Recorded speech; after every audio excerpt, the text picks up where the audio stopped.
शिवसेना प्रमुख बाळासाहेब ठाकरे यांच्या जन्मशताब्दी वर्षानिमित्तानं डिंपल पब्लिकेशनच्या 3 नवीन पुस्तकांचं प्रकाशन करण्यात आलंय। माजी मुख्यमंत्री उद्धव ठाकरे आणि आमदार आदित्य ठाकरे यांच्या हस्ते या पुस्तकांचं प्रकाशन झालंय। त्यावेळी रश्मी ठाकरे उपस्थित होत्या। ॲडव्होकेट हर्षल प्रधान यांच्या मार्मी प्रबोधनाचं शतक आणि मर्मभेद या 2 पुस्तकांचं तसंच प्रभाकर वायरकर संपादित बाळासाहेब ठाकरे यांच्या व्यंगचित्रांवर आधारित ज्वलंत रेषा या पुस्तकाचं प्रकाशन यावेळी करण्यात आलंय।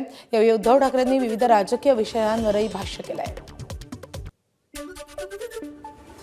मी आता कोणाचं नाव घेत नाही,